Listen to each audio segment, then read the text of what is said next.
Now let's discuss about the power decline, how decline of Portuguese power. So in previous video we already discussed about the Portuguese of power, how they established their companies in India. So now we had to time discuss about the decline of Portuguese power. It means Portuguese की power India में कैसे कम होने लगी। जैसे कि आपके सामने एक मैप होगा, तो मैप ये कोस्टल एरियाज़ इन्हीं को बोलते हैं जो समंदर यानी पानी के साइड से टच हों, तो इनको बोलते हैं कोस्टल एरिया। यहाँ पे आप कुछ लोकेशन दी गई हैं, यहाँ बेसिकली जहाँ पे पुर्तगाली यानी बेसिक डिफरेंट फॉरेन कंट्रीज़ यानी ट्रेडिंग कंपनीज़ ने अपनी फैक्ट्री इस्टेब्लिश की थी। तो उसमें से आप स्टार्ट करते डिस्कस करना कैसे पोर्टुगीज़ की पावर ख़त्म हो गई। Basically after the 16th century the Portuguese power began to decline. मतलब 16th सेंचुरी के बाद इनकी पावर कम होना स्टार्ट हो गई। बेसिकली इनका एक रीज़न था यूरोपियन नेशन के साथ ट्रेड के जो बिजनेस में उनसे कंपटीशन करने में उनके साथ बिजी होने का। सेकंड था इनकी, और बाकी इसके अलावा भी काफ़ी रीज़न थे। इनके पास कोस्टल जो एरिया की पोजीशन थी वो कम होने लगी,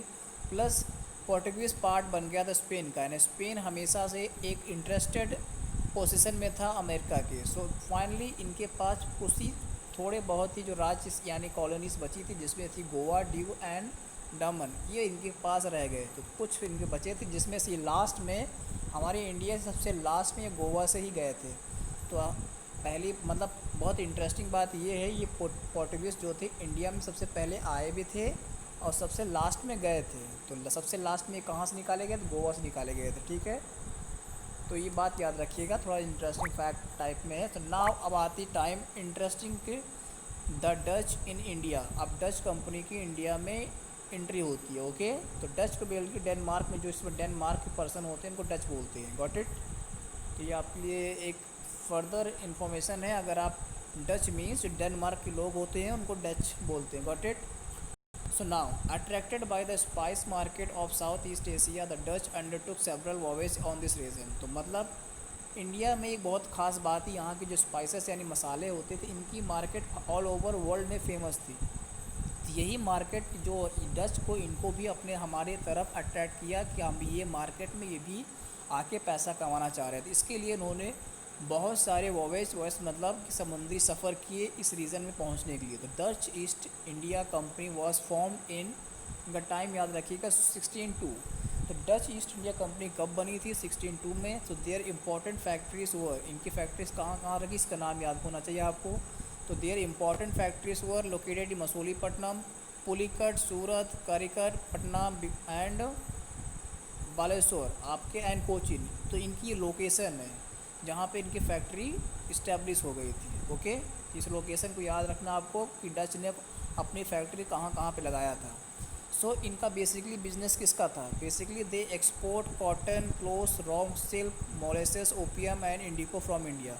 तो बेसिकली यहाँ के सामान को एक्सपोर्ट करते थे यूरोप में। जैसे कि कॉटन मतलब रुई होता था, रॉ सिल्क होता, सिल्क मतलब रेशम, मोलेसेस, ओपियम माने जो कहते हैं ना एक ड्रग्स होता है, एंड इंडिको फ्रॉम इंडिया। यहाँ से ये सब चीज़ें ये यहाँ से एक्सपोर्ट करके ले जाते थे अपने देश यूरोपियन कंट्री, वहाँ पे इसको हाई प्रॉफिट पे बेचते थे। Okay, so now the Dutch succeeded in establishing their monopoly in the spice. एक टाइम आया था जब डच जो थे यहाँ की जो मोनोपोली स्पाइसेस की ट्रेडिंग पे था, इस पर मोनोपोली अपना कंट्रोल करने में सक्सीड भी हो गए। मोनोपोली मतलब कि हाँ इनका जो स्पाइस का जो ट्रेड का बिजनेस है सिर्फ इस पर इन्हीं का कंट्रोल था।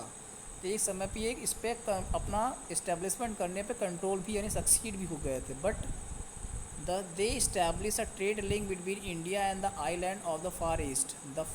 दे further establish their command on the pepper and the spice trade on the inland of Sumatra, Java and Moluccas. Sumatra and Java basically Indonesia side की कंट्री है।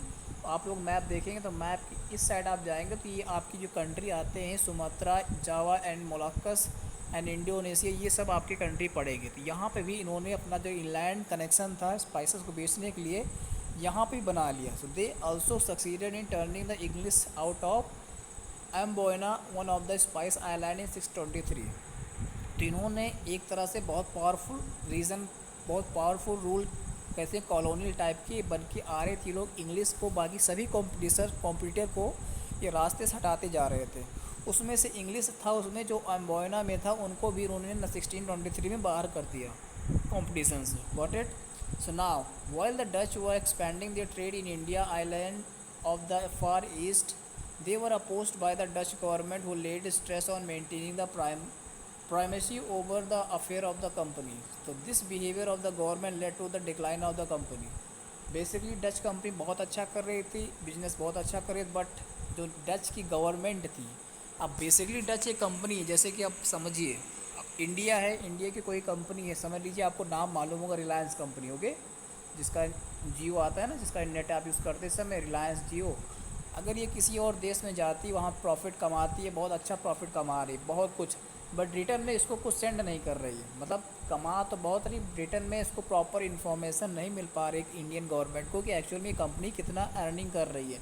तो ये इसके साथ इंटरफेयर करना स्टार्ट करेगी और इंडियन गवर्नमेंट इस पर कंपनी के ऊपर इंटरफेरेंस स्टार्ट करेगी। तो इससे क्या होगा, कंपनी का जो प्रॉफिट टाइम होगा उस थोड़ा डिस्टर्ब होगा। सेम यही कंडीशन डच के साथ भी हुई। जो डच कंपनी बाहर गई थी अपनी कंट्री छोड़ के, तो वहाँ की जो गवर्नमेंट थी उसको इंटरफेयर करना स्टार्ट किया था कंपनी के अफेयर के ऊपर, यानी कंपनी कैसे काम कर रही, क्या से कितना प्रॉफिट अर्न करे, इसके बारे में इंक्वायरी करना शुरू किया। तो वहाँ से इस बिहेवियर की वजह से जो कंपनी थी डच कंपनी, उसका डिक्लाइन होना स्टार्ट हो गया, क्योंकि अब वो लोग अपने अकॉर्डिंग काम नहीं कर पा रहे, तो गवर्नमेंट का इंटरफेरेंस आ गया था, तो प्रॉफिट कम हो रहा था, तो वहाँ के जो फैक्टर्स थे वो अपना कहते हैं इंटरेस्ट ख़त्म होने लगा, बीच में कॉन्फ्लिक्ट होने लगा। इसके वजह से डच कंपनी यानी डच ईस्ट इंडिया कंपनी का डिक्लाइन यानी ख़त्म होना स्टार्ट होना शुरू कर दिया। Got it.